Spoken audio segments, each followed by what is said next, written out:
Hello, good morning, नमस्कार। आप सभी का स्वागत है स्पिरिचुअलिटी मैटर्स अध्यात्म की ओर मेरे इस चैनल पर। आई होप सब अच्छा कर रहे होंगे, सब अपनी लाइफ को एंजॉय कर रहे होंगे, गीता सत्र का आनंद ले रहे होंगे और अपने जीवन में परिवर्तन भी ज़रूर अनुभव कर रहे होंगे। तो आज हम अध्याय 8वां देख रहे हैं। 2 सूत्र बचे थे, ठीक है। 3 और 4 लेंगे, फिर ये चैप्टर कंप्लीट हो जाएगा। तो शुरू करते हैं आज का सेशन, ठीक है। तदा बंधः यदा चित्तम सक्तम कास्वपि दृष्टेषु तदा मोक्षः यदा चित्तम आसक्तम सर्वदृष्टेषु। इसका अर्थ जानते हैं। तब बंधन है जब मन किसी विषय में आसक्त हो जाए, और मोक्ष क्वेश्चन मार्क कर रहे हैं, ठीक है। मोक्ष का अर्थ है जब मन किसी भी विषय में अनासक्त, किसी भी विषय में अनासक्त हो, ये बता रहे हैं, यानी आसक्त नहीं हो। विषयों में आसक्ति का दूसरा नाम बंधन है, एवं मोक्ष इससे एकदम विपरीत है, अर्थात किसी भी विषय में आसक्ति का ना होना। इसकी व्याख्या जानते हैं। पहले एवं दूसरे सूत्र में महर्षि अष्टावक्र बंधन तथा मुक्ति की अलग अलग व्याख्या करते हुए क्या कह रहे हैं, व्याख्या करते हैं, परंतु इसमें वे सार रूप में एक ही सूत्र में व्याख्या करते हुए कहते हैं कि जब मन किसी दृष्टि अथवा विषय वासना में लगा हो तब वह बंधनों में बंधा रहता है, और जब वह सब दृष्टियों से मुक्त हो तब मोक्ष होता है। इसमें महर्षि अष्टावक्र एक और महत्वपूर्ण बात कहते हैं कि कर्म में लगा होना ही बंधन नहीं है, अपितु आत्मा से अलग दिखाई पड़ने वाले सभी विषयों के प्रति किसी भी प्रकार की दृष्टि होना भी बंधन है, ये बता रहे हैं, ठीक है। यही दृष्टि क्या है? यह दृष्टि ही वासना का रूप है। जहाँ दृष्टि है वहीं वासना भागेगी। यदि कोई दृष्टि ही नहीं होगी तो क्या होगा? तो तो कह रहे हैं कि यदि कोई दृष्टि ही नहीं होगी तो वहाँ वासना को भागने का अवसर ही नहीं मिलेगा, ठीक है, और वह अपने आप ही शांत हो जाएगी। इसलिए कह रहे हैं कि जब सभी दृष्टियों से मुक्त हो जाए, फिर चाहे वह जगत की हो, स्वर्ग की हो अथवा मुक्ति की हो, तभी मोक्ष प्राप्त होता है। सांसारिक विषयों से दृष्टि हटाकर सिर्फ आत्मदृष्टि वाला ही व्यक्ति क्या है? मुक्त है। इसमें एक शंका यह होती है, क्या शंका बता रहे हैं वो जानते हैं।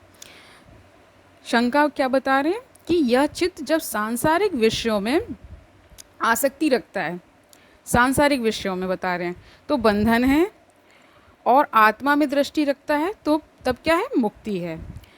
तो फिर चित्त में चंचलता है, ठीक है, उसकी दृष्टि आत्मा से हटकर सांसारिक भोगों में हो सकती है। यदि स्थिति में तो मोक्ष भी, ऐसी स्थिति में बता रहे हैं मोक्ष भी बेकार ही है, ठीक है। लेकिन यदि इसमें इच्छा करके मन के जबरदस्ती बंधन से मुक्त किया तो वह भी सांसारिक और फिर से सांसारिक विषयों में आसक्त हो सकता है। लेकिन यदि वह स्वाभाविक रूप से बंधन मुक्त हुआ है तो वह आत्मा के साथ एकाकार हो जाता है, ठीक है, आत्मा में विलीन हो जाता है। उसका स्वतंत्र अस्तित्व ही नष्ट हो जाता है। वह भ्रमवश, अहंकारवश जो भिन्न प्रतीत होता था वह भिन्नता ही मिट जाती है। इसी को मन का आत्मा में लीन हो जाना कहा गया है। तत्पश्चात फिर उसमें वासना यानी इच्छा की तरंगें उठ नहीं सकती। जैसे भुना चने में अंकुर नहीं फूट सकता, वैसे ही जब चित्त आत्मा में विलय हो जाता है तो वह चित्त रहता ही नहीं है। तब फिर वासना रूपी बीज भी कैसे रह सकता है, ये प्रश्न कर रहे हैं। तो जैसे कहते हैं ना, आप चने को जब भून लेंगे तो दोबारा वो अंकुरित नहीं होगा, ठीक है, उसकी एक स्टेज आ चुकी है, वो रिफाइन हो चुका है एक तरह से, तो उसके बाद वो पुनः अंकुरित नहीं होता है। ये उन्होंने एक तरह से कंपैरिजन, एक एनोलॉजी दी है। तो चौथा सूत्र देखते हैं।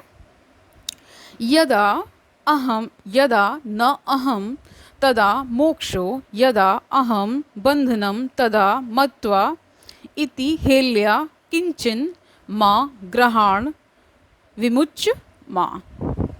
इसका अर्थ जानते हैं, जब तक अहंकार है तब तक बंधन है। जब अहंकार समाप्त हो गया, जब अहंकार समाप्त हो जाएगा तभी मोक्ष की प्राप्ति होगी। ऐसा विचार कर अपनी इच्छा से ना कुछ ग्रहण करो ना ही कुछ छोड़ो। इसकी व्याख्या जानते हैं। इस सूत्र में महर्षि अष्टावक्र बंधन का कारण अहंकार को बतलाते हुए कहते हैं कि जब तक मनुष्य में मैं की भावना है तभी तक बंधन रहता है। मैं शब्द यहाँ पर देहाभिमान के लिए प्रयोग में लाया गया है। इस अहंकारवश ही ग्रहण करने तथा त्यागने छोड़ने की सार्थकता है।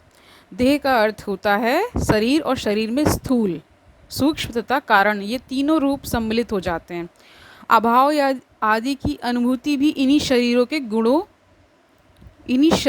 गुण हैं, बता रहे हैं।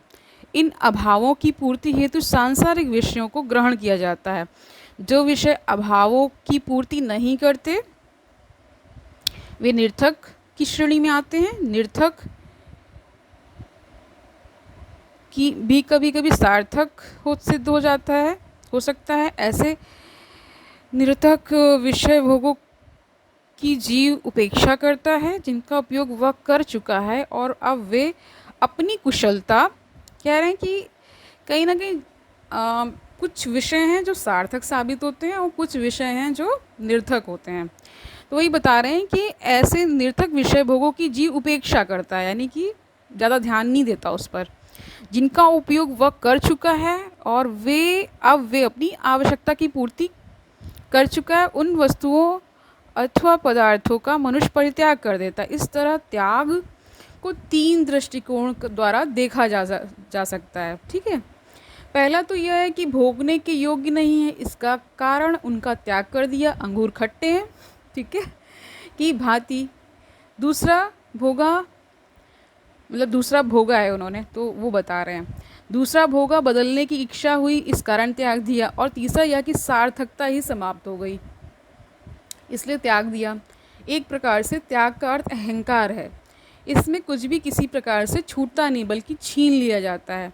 महर्षि अष्टावक्र कहते हैं कि यह सारे छोड़ने पकड़ने के कार्य तभी तक संभव हैं जब तक यह देहाभिमान बना हुआ है। इसलिए मुक्ति और बंधन के संदर्भ में भी यह बात कही गई है कि जब तक देहाभिमान बना हुआ है तब तक क्या है, मुक्ति और बंधन है।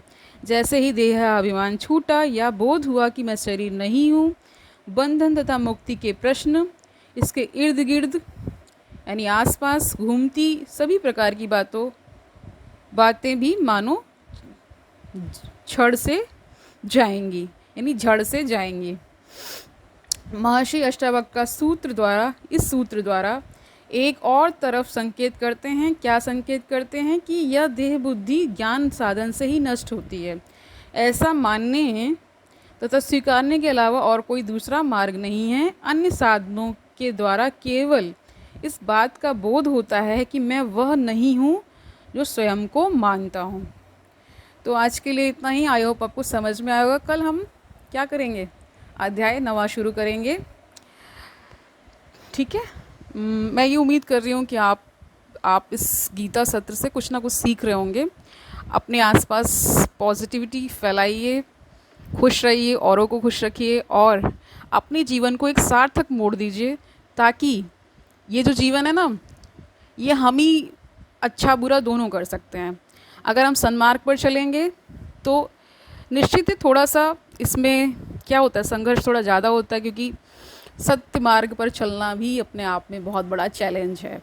हर रोज़ आपको उस चैलेंज से गुजरना है, खुद को चेक करते रहना है कि कहीं कोई त्रुटि तो नहीं हो रही, कहीं कोई गलती तो नहीं हो रही, कहीं मैं मार्ग से भटक तो नहीं गया, मैंने किसी का अहित तो नहीं कर दिया।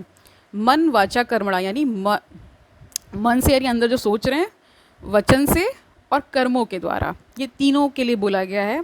इससे इन तीनों के द्वारा कोई भी किसी के प्रति कोई भी ईर्ष्या द्वेष जो भी होता है उस प्रकार का भाव मन में न लाएं, तो निश्चित ही भगवत प्राप्ति निश्चित है। तो आज के लिए इतना ही, कल मिलते हैं, तब तक के लिए हरिओम तत्सत।